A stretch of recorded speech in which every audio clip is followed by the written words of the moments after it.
You're listening to the Laundromat Resource Podcast, the show by laundromat owners for laundromat owners, with your host, Jordan Berry.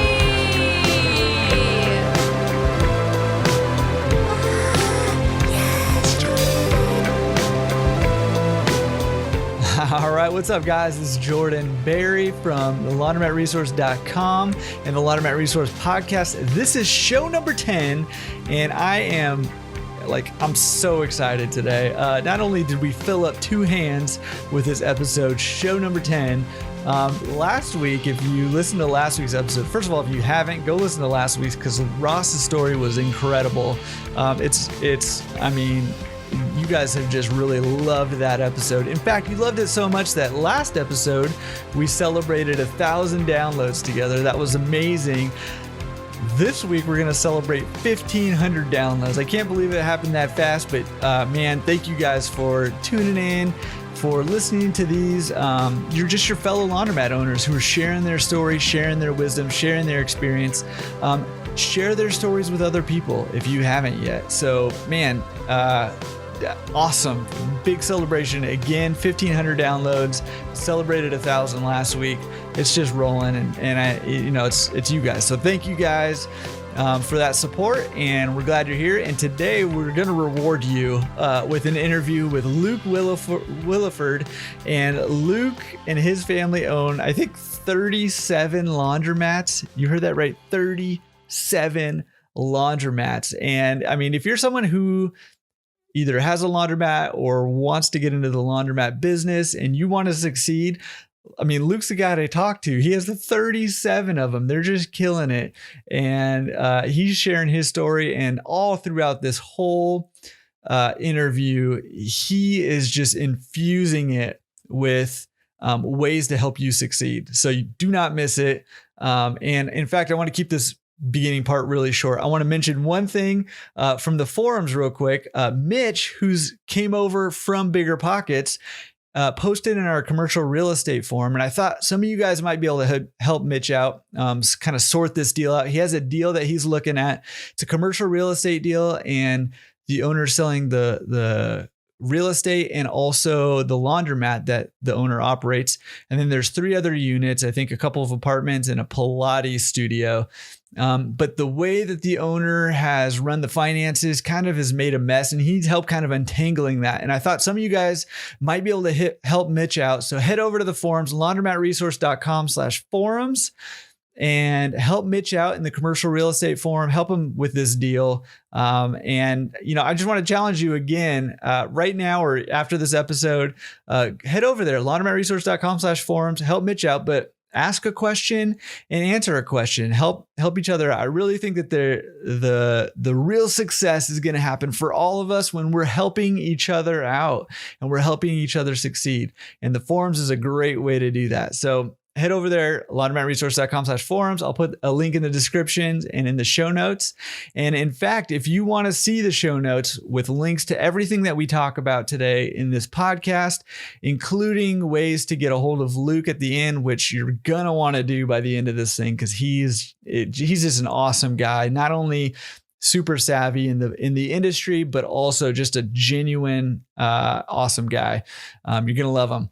So his contact information will be in the show notes. If you want to check all of those out, head over to laundromatresource.com/show10, laundromatresource.com/show10, and check all of those out. And that's it. Before we head into our interview with Luke, let's do a quick message. In today's world, if your laundromat is not online, you're losing business. Customers increasingly decide who to trust with their laundry by the quality of your web presence. But creating a professional logo and website that instills trust in potential customers and can be found on page 1 of Google can be difficult to create on your own and expensive to purchase through a traditional marketing company. As part of our mission to help laundromat owners succeed and find financial freedom through laundromat ownership, we are launching our done-for-you marketing service tailored specifically for laundromats. After ranking number 1 on Google with our own laundromat website and consulting with many others to help them do the same, we guarantee that we can build you a professional website that ranks on page 1 of Google within 6 months. Our joint expertise in the laundry industry and over 15 combined years in website design and online marketing allow us to offer affordable, transparent pricing for a high-quality web presence for your laundromats. You invest so much into providing your customers a quality laundry experience. Don't let anyone miss out on what you have to offer simply because they can't find you online. Let Laundromat Resource Marketing take care of your online presence so you can take care of your customers. Visit laundromatresource.com/getonline today for more information. That's laundromatresource.com/getonline or click on the link in the description. All right, take advantage of that marketing service that we have because we know laundromats and we know web design and we know marketing. So take advantage of that because we're trying to do it as inexpensively as possible because our goal is to help laundromat owners succeed. So at least go check it out if that's something that you're needing or gonna need in the near future. And take advantage of that. All right, let's jump into it with Luke. All right, we're here with Luke. Luke, thank you for being on the podcast, man. How are you doing? Doing great. Glad to be with you, Jordan. Hey, I am super glad that you're here. I'm so excited because I've been kind of stalking you on Instagram a little bit. I follow you through the Laundromat Resource Instagram, and you are doing some crazy stuff. So I can't wait to hear all about what you're doing. And but before we get into that, just tell us a little bit about you. Who are you and how'd you get into the laundromat industry, and give us a little background on you. Yeah, man. I'm just glad to be here. I love the industry and I love people. First and foremost, I'm a believer and I am a husband and father. So those are my biggest duties. And then I do laundromats. So whatever it takes. That's an understatement, by the way, that you do laundromats. We really, it's, I was born into this industry, so I feel like I've been picking up dryer sheets ever since I was born, and grew up in the industry. I'm a third generation owner operator, and I love operations. And I've got it kind of what's got us, what's helped me to distinguish myself is really not any special knowledge, but rather my work ethic. I've kind of brought my work ethic that helped me excel in collegiate sports kind of to the laundry business. And I work alongside my brother-in-laws and my father. And that's just such a blessing to do. And we've got an awesome team. So a lot of times you'll see me on the Instagram or on our Facebook because I do a lot of the marketing. But our team of staff they really make it happen and are owed a lot of credit for our success. So that's awesome. Man. What did you play in college? What sport? Football and baseball at a small school Division III program here in Rocky Mount, North Carolina Wesleyan College. Played football and baseball there, and got a degree in business, and got into the laundry industry. Father hired me and took that opportunity, kind of grabbed it by the horns, and have really ran with it. Very thankful for that opportunity. Yeah, you definitely ran with it. Dual sport athlete, that's pretty awesome. That's pretty awesome. We'll have to get together sometime and hit each other or something. Now I play golf. That's kind of what I use to fill that void because there's not many pickup football games. No. Not too many out there. I'm kind of interested actually because, so my family is from Tennessee and I live in California now, but when I start talking with them, I slowly develop a thicker and thicker accent. So I'm wondering if, because I'm talking to you, my accent's going to get thicker by the end of this thing. It's kind of all right. So you have grown up in the laundromat industry. You love the laundromat industry, and you said you kind of took it and ran with it. That's an understatement. We'll get there. But tell us a little bit about how your experience of it, like how have you liked it? What do you mentioned you like the operations side of it. Is there anything in particular that you like about the operations side of it or the industry as a whole? Yeah. I love that every day is different. Some people like to do the same thing over and over. I like every day to be kind of a new challenge. I'm a problem solver by nature, and I really love flipping laundries. We've really grown through acquisition. We can get into that later, but we've taken a lot of zombie mats, as my friend Brian Grell trademarked it, and really poured into those and taken something that was a fixer upper and reinvested in it, and the customers are always so appreciative. So I love that side of taking something and renovating it and turning it into a Bill Wash House laundromat, and just seeing the results it has, but more importantly than the financial results, just the smiles on customers' faces, and the community just being appreciative of you investing back into their community, and really the numbers take care of themselves. I love the free events we do, and marketing on a regular basis. I love engaging with people like you, Jordan, and others throughout the industry. I could name a bunch, but I'd miss somebody. And yeah, I play Chief Operating Officer in our company. We really don't do titles a whole lot, but I'm kind of on the operations side. My brother serves as our CEO, CFO on the financial side. So that really allows me to get outside the office and be in the stores on a regular basis. And I'm his biggest fan. His name's Lee. A lot of y'all listening probably know him. And he's my biggest fan. So working together with him is a lot of fun.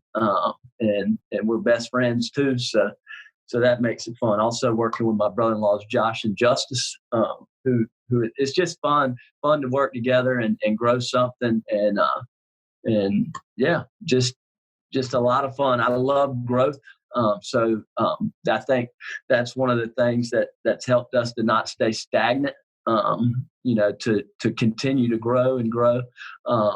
And almost too much is definitely my mom and our brother would say sometimes, but it's a lot of fun. I love every day. I do most of the hiring in our company, so I'm dealing with our staff, and that's just such an important part. I'm sure those listening understand finding and retaining good help.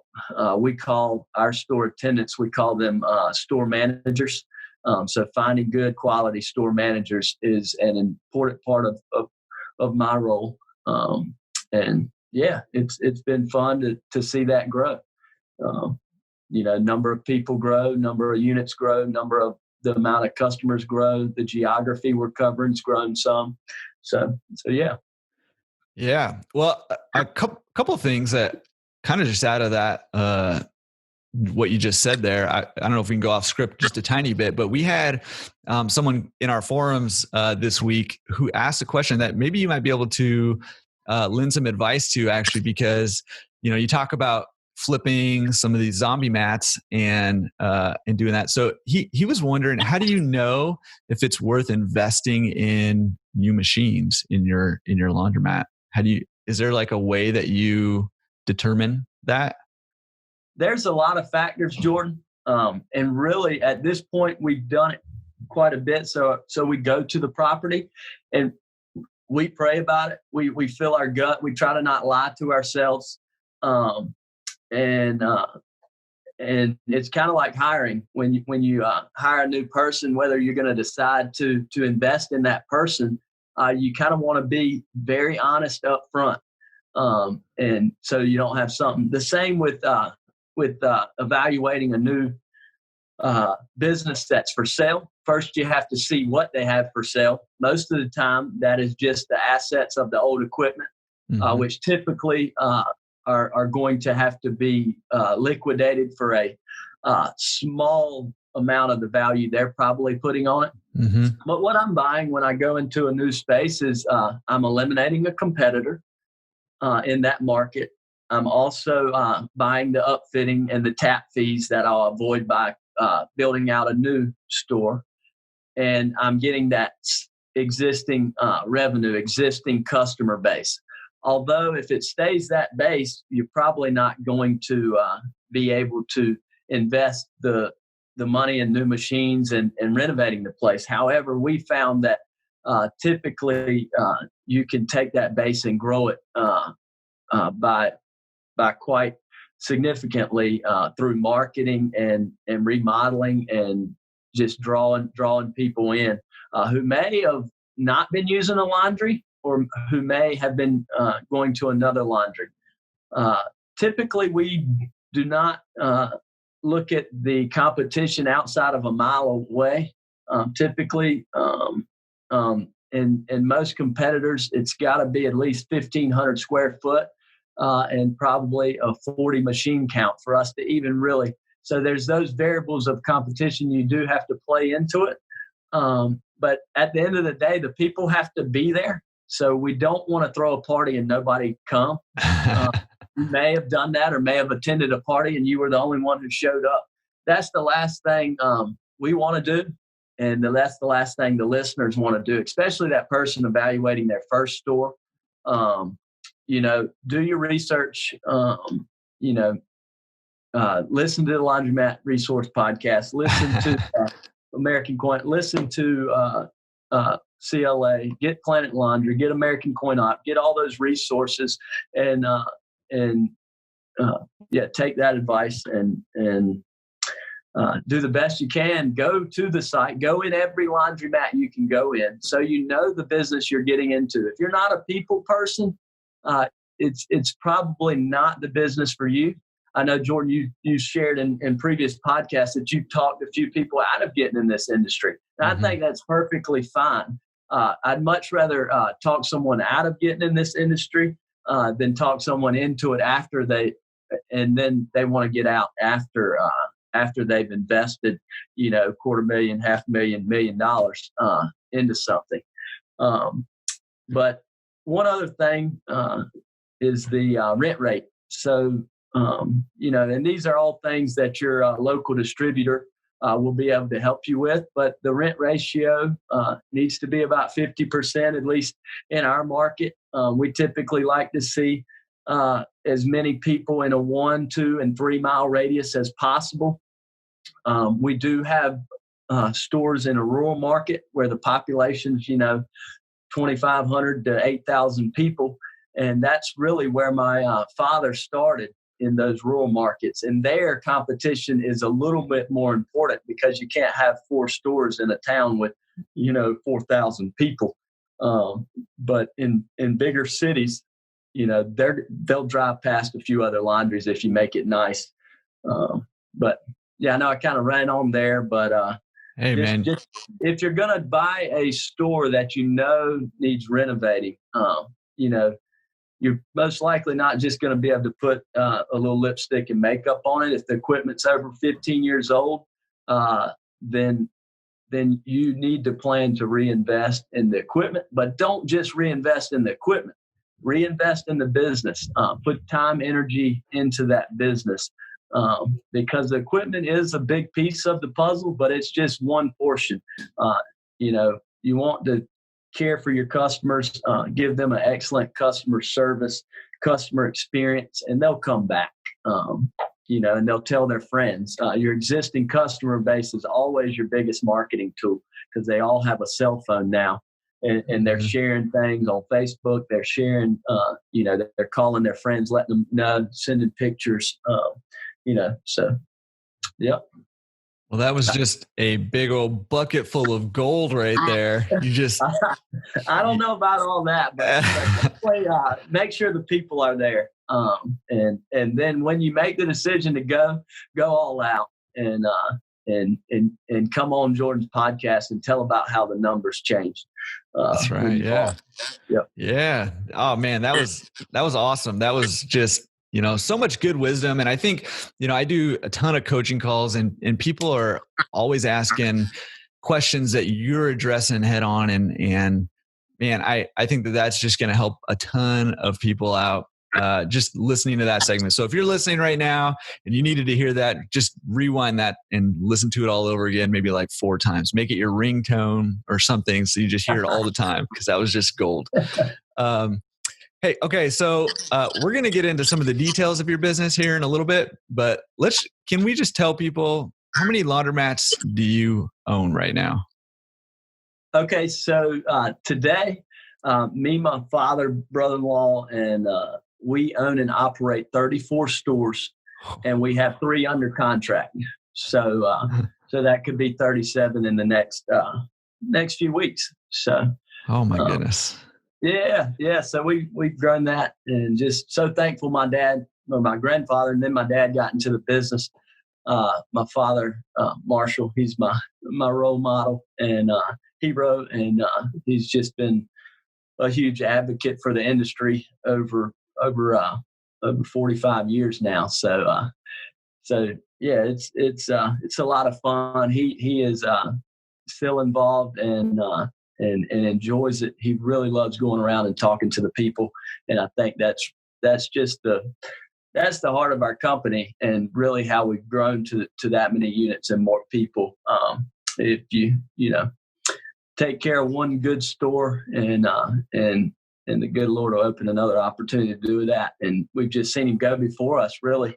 And over the last, I think, about 10 years, we've grown it from 12 to where we are today. Yeah.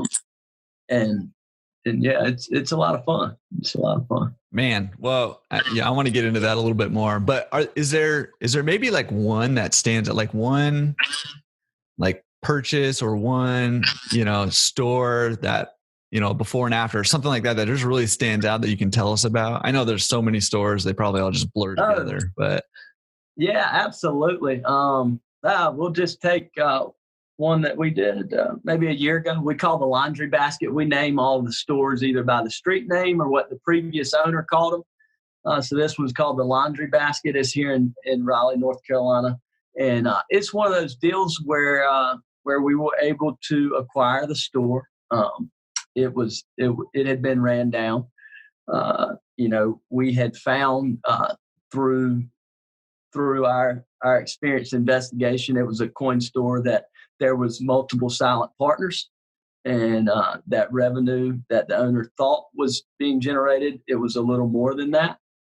So actually we purchased the store, and we kept the keys in the coin boxes the same for about 2 weeks. And revenue was what it was. And I said, something doesn't feel right. So, we've got ways of seeing how we, if quarters are going away, if it's a, pool hall or a car wash coming and getting coins, or if coins are actually being stolen. In this case, we were able to change out the coin boxes, and bam, revenue skyrocketed. I was like, wow. And this was after the closing on the store, so that was pretty neat. And then usually it goes the other way. You find out revenue wasn't as high. Yeah, absolutely.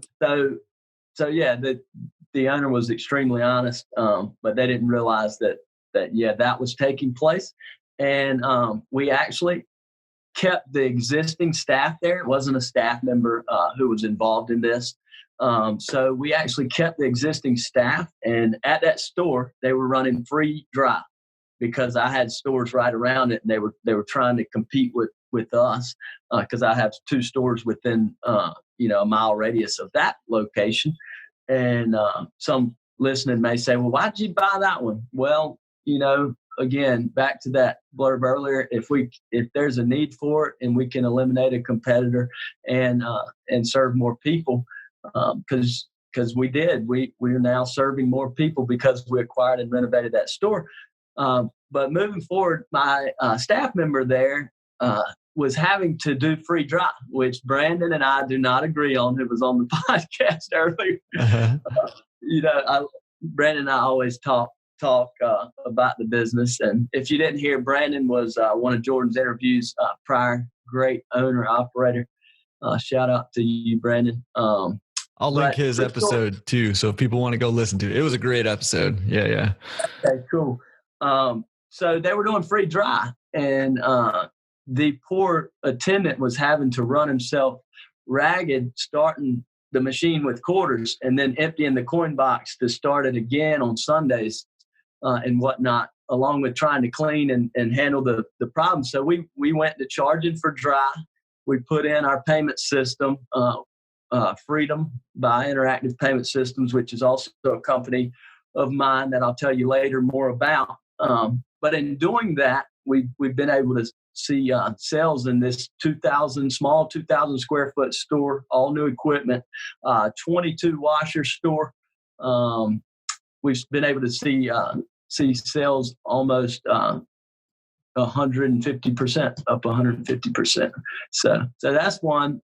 We can link the YouTube video. I did a YouTube of the before and after of this one, and we'll be able to link that. So I can give you that YouTube video, and it's about an 11-minute video, but it shows you this zombie mat prior. It shows you a little bit of us during installation. We do all our own installations. So it shows us tearing it out, putting it back in. We tore all that equipment out and put the new in about 2 days. So the staff, that was one that we were able to flip. Typically, I like the new truck and the empty truck that's taking the old ones off to show up a day apart. So one day we're tearing out, the next day we're loading, then we're putting in the new. And that one just flowed pretty seamlessly. And we were able to only close for about, I think it was 3 days. We closed on Monday and we're open on Thursday afternoon. So that's another thing for people listening. If you acquire a store and you're going to close it for remodel, don't just close for a very long time, because people have tendencies, and we don't want to break those. If we do, we want it to be a short amount of time as possible. Yep. Yeah, I've found that a big part of the laundromat industry actually is habit formation and habit changing. You know, people get into their rhythms, they get into their habits of going to a certain store. So if you're coming in to buy a new store and you want to grow that business, you know, whether it's somebody going to another laundromat or somebody who doesn't use a laundromat currently, you have to figure out ways to incentivize them to change their habits to start coming to your store, using your services. So yeah, absolutely. They get out of that habit of going to your store. It can be tough. You know, we all know it's hard to change habits. So, absolutely. What was the response when you went from free dry to paid dry? Did you hear back from customers about that? The staff member really liked it, because it's causing confrontation between the staff member and the customer base. And you never want to create tension between your staff and your customer. Right. Also, we weren't at that time, they weren't allowing people to just come in and dry close. And I do allow that in our business model. So nobody could come in and just dry close, but people were trying to, come in and do that. But of course they were like, what? No free dry. Had a few people pack up and leave. But obviously I told you about the growth in this store. So we're serving more people before. Mm-hmm. Once we got done with the renovation, I think they could understand and the value that was added. We did go down on a little bit of the lowest bin price washer. Was $3 when the previous owner had it. We took our lowest 20-pound washer to $250, kind of to accommodate for taking away the free dry. And we run a partially attended model, so the free dry is hard to do around the clock. So. Yeah. Well, plus you owned all the laundromats around it, so go to the other one because we own that one too. So. Yeah, there's a few actually around us that still do free dry. Yeah. I mean, nobody gives me free gas or I can't find anybody to sell me the dryers for free. So yeah, exactly. Yeah, I understand a lot of people listening have had success, and that's the great thing really about our industry, Jordan. If you put effort into it, you put your resources and your energy behind it, you can be successful at this business. You don't have to do it just like me or just like you or whomever.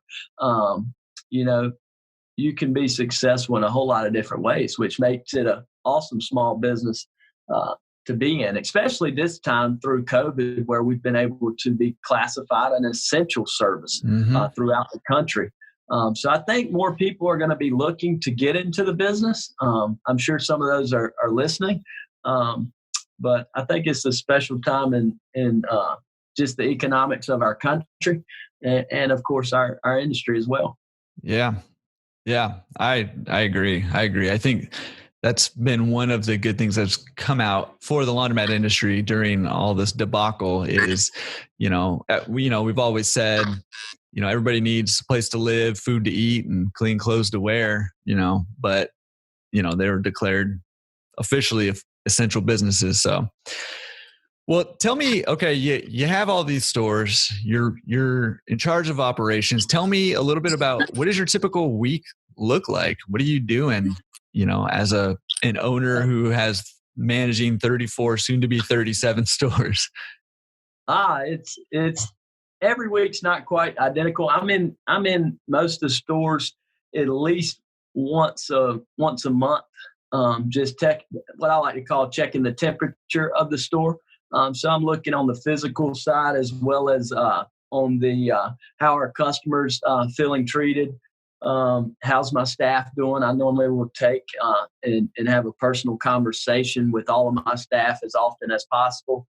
Because really, we treat our team like family. We have a Christmas party that has almost 200 people at it, and we really try to have a relation. That's been one of the hardest things for me in scaling is I don't have that personal time with each staff member like I did prior.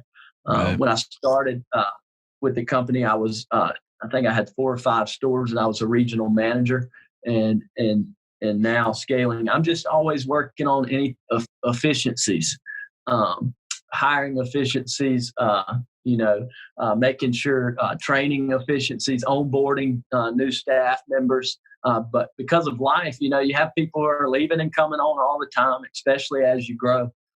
So that's something, we have to, manage. I'm fortunate enough because we've grown to the scale. We've got an office administrator who helps me some with our staff as well as our customers. We take about 20 to 30 texts and calls a day. We've really gone from answering the phone, kind of changed that system a few months ago to when people call, we're texting them, and we're just able to take the tone out of the conversation and really just solve their problem extremely fast. Now that we have Freedom, our payment solution in most of our stores, we're able to help that customer from our cell phone or from my office administrator. She's watching that all the time, so she can text with them if a refunds need to be given. She can do that right through text message without ever having to pick up the phone or deal with tone, and kind of takes the emotions out of the conversation. And we've just got really good feedback from our customers. So that's those little things are things I'm working on. We're always got a new project. I play contractor on all our new installs. So I do the contracting. I do the negotiations, and then as soon as we kind of strike a deal, I turn it over to my brother Lee, who kind of takes it from there.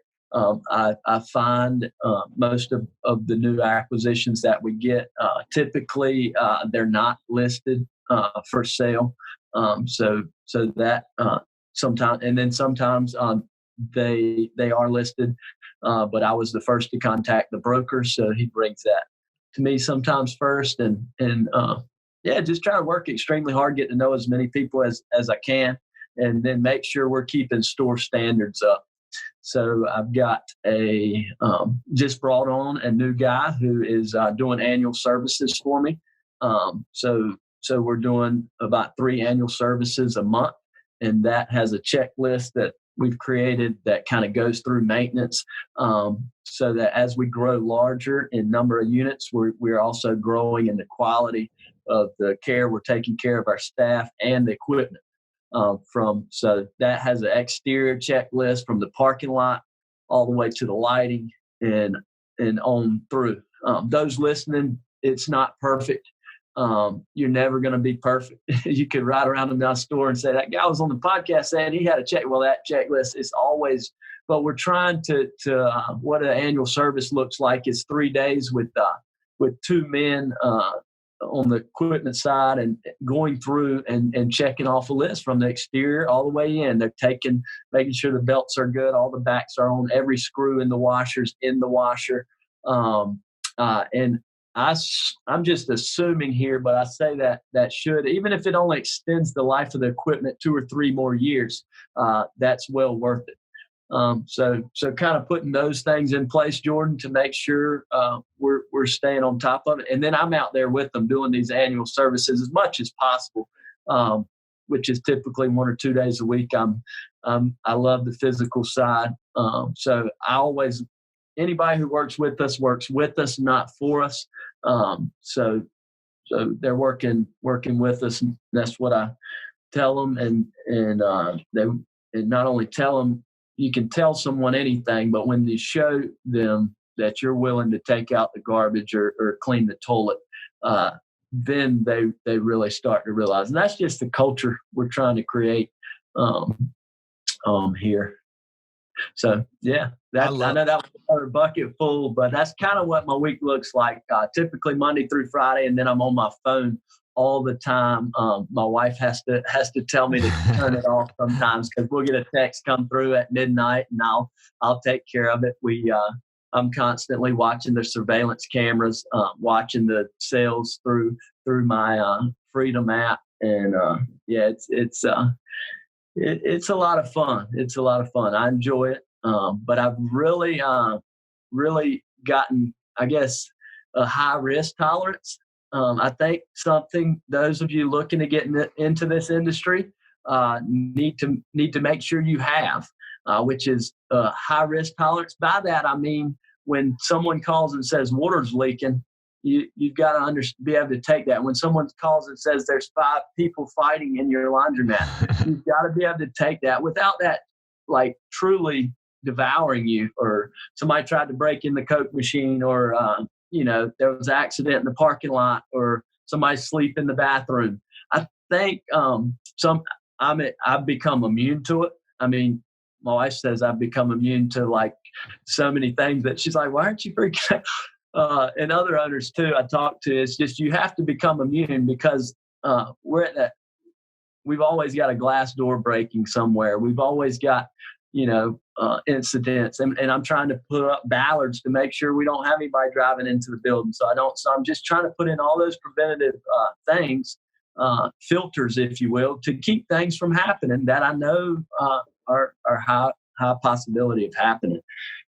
So yeah, if you're listening, make sure getting into this industry that you do love people, and that you have a risk tolerance that is not going to keep you up at night, worried about your business or anything like that. Because I'm glad that you say that, because so many, I've experienced every single one of those things that you mentioned, from somebody sleeping in the laundromat to fights, everything, all of that stuff. And I think that's kind of, when people think about the laundromat industry, nobody really thinks it's a glamorous industry, but they think, I'm going to show up once a week, collect some coins, maybe shake a few hands. Well, not now. We don't shake hands right now. That's just, but maybe, say hi, give the little elbow bump or whatever. And, and that's it. And there is a lot. I mean, just the nature of the industry, the nature of the population tends to, and just the nature of people, it just stuff happens sometimes. And so I think that's great wisdom that you're sharing there, because, people need to know that kind of getting into it, because it can devour you. I remember early on, something would happen and I would freak out. And now it's like somebody can call me and like, my laundromat's burning down, and I'm like, yeah, I'll be there in like 20 minutes or, whatever. Like, it's just, you got to just take it in stride, So I think that's great. Yep. So I don't want to put any pressure on you, but Brandon, who was on show number 7, says that his goal is to get to 50. So I'm curious, do you have, do you have any goal? Do you have like a number goal, or do you have a direction that you're wanting to go? From here, I mean, you have 34, almost 37 laundromats. What's the future hold for you guys? Yeah, just being better tomorrow and today than I was yesterday. Continuing to improve, continuing to, serve the markets that we're currently already in, the geographies that we're already in. If a store's needed there, or if a store's for sale there and it meets our criteria, we want to serve. We want to buy that store. Yeah. That's like with the 3 that we have under contract. They're in our market, so it makes sense. So that's it. I really don't have a number I'm pretty confident we'll most likely get to 50. But also, just wanting to improve in every system that we have operationally to where we can scale to 50 or 100. I've got, friends that have 100, but I don't know if that's not really my aspiration right now. Just continue to improve, and I make checklists every day. I could show you on my huge whiteboard that I have, and I also erase them as fast as possible when they're complete. So I try to stay short-sighted, and whatever the opportunity is right in front of me, handle that one. Because a year from now, who knows what'll be out there. But I make a list. Yesterday we needed to hire 5 new people. I've got 3 of those training today, and the other 2 are training tomorrow. So it's just things like that. I try to stay short-sighted. And by doing so, checking stuff off every day, you look back, and we always talk about where's there. Like you're saying, where's there for us? Uh-huh. And really, there's not a whole lot of clarity, but we enjoy it. If I stop enjoying it, then I'll stop. But I love it, man. It's been a blessing to me, just the industry and the opportunity that I've been given. So I want to grow it. I want to bring more staff along, because every time we grow, I know that we're going to be providing for another family. I'm going to be able to staff more people. And I know that we're going to, now we've got the capability to reinvest completely. When we take over a store, 10 years ago, we were going to use what we could, and I'd be fixing, whatever equipment was there, and we maybe add a piece or 2 or 10. Now we're just able to completely remove all the existing equipment and add all brand new equipment. So I'm just thankful to be at that point. I think a lot of times we all, are looking to where there is. Sometimes, just stop and smell the roses, as the old saying goes. But yeah, I just want to continue to build and have systems to so I can be with my family more and be the best dad that I can be to my kids and husband to my wife. Because and that's the great thing about this business. If I do need to take off, I can manage a lot of things from my phone. I'm not sure how entrepreneurs did it years ago before cell phones, but I'm really thankful for those, because I'll have contractors going places and all sorts of things, and I can do that from my phone sometimes. So that makes it nice. I don't know if that answers your question. Yeah. I will tell you, I'd like to get kind of 100 payment systems out there pretty quick, and then over the next couple of years, we can dive into the payment system a little later. But yeah, but that's all of my stores converted. That should be done by the end of the year. So yeah, that just continues to go on operations efficiencies, customer experience. When it's consistent all across the board, we try to not have A, B, C, D stores. We try to keep them all at A the best we can. Well, I think you're.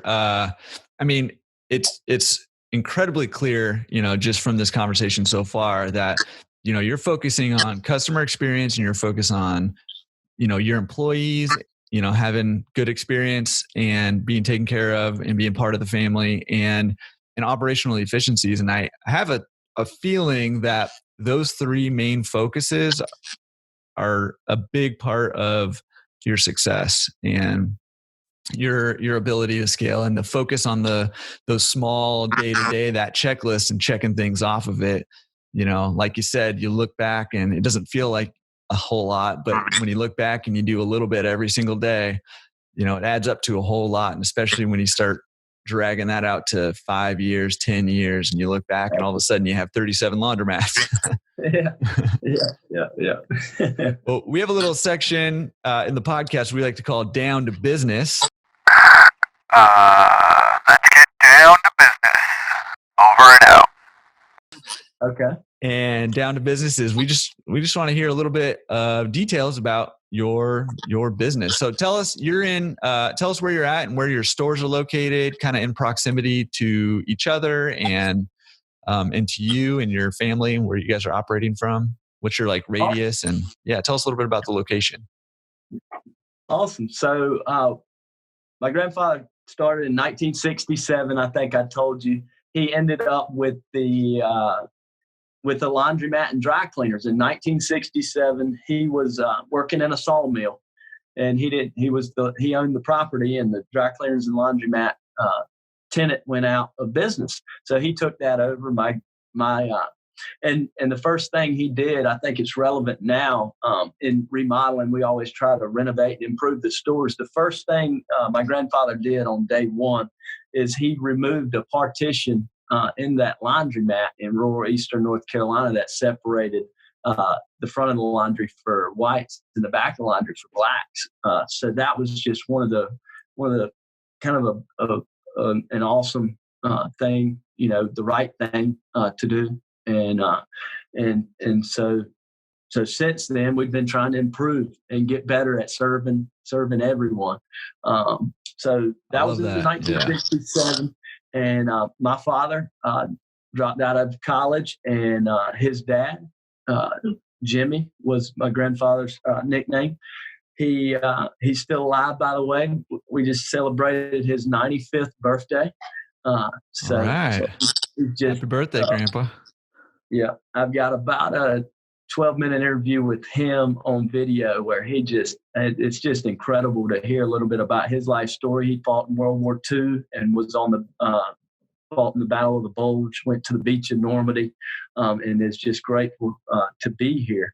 He's told me some incredible stories, and came back. He farmed and is now still 95 years old, still doing well.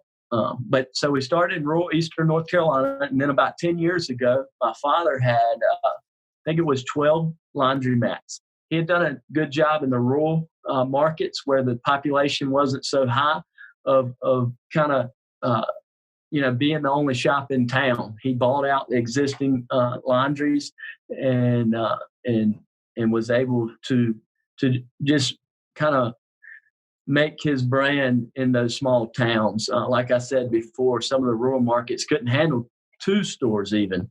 So he wanted to make sure that the stores there serving those markets were the wash house. And so he did that very successfully. And we still have, I think, about all of those stores.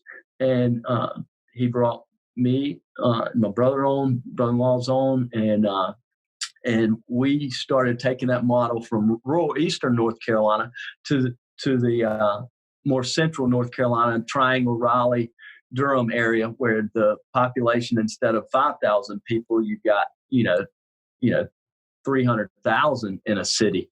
And that same model works extremely well. We found it worked extremely well. The only variable was the real estate cost. So your lease cost. The utilities were the same. The cost of equipment was the same. So if that machine in rural eastern North Carolina was doing 3 turns, maybe it could do 5 in a larger city, and you could have more machines in per store. So we did that. We found the store in Raleigh, a package of 3, and grew it into Raleigh. And now we're based out of Raleigh, North Carolina. We've got stores all the way down to Lumberton at kind of the south border of the state, right at south of the border. That borders South Carolina, and then down at the coast the Outer Banks. Some people listening maybe have visited the Outer Banks. We've got a store down there, and then all the way down to Raleigh, Durham, Fayetteville, kind of Wake Forest, North Carolina. But that's a little bit about our geography we cover, and a little bit about the history of the company. As far as our business, we are self-service laundromats. So we do not do any wash, dry, fold. We get that text a couple times a day asking, do we do that service? And we do not do that service. And I think that's one of the things a decision we had to make a few years back. And I think it was the right decision. And we just try to be really good at what we're good at. And it's allowed us to scale. And so that's kind of that. Does that answer? Keep asking if I didn't. Yeah, no, so you pretty much, all I'm hearing is you pretty much own North Carolina. That's pretty much what I'm hearing. Not at all. And really, we don't own, but about 50% of the properties on our stores. I know Brandon talked a few weeks ago about, a rent that was, I think he used $8,000. He thought that was high. You probably don't think that's high in California.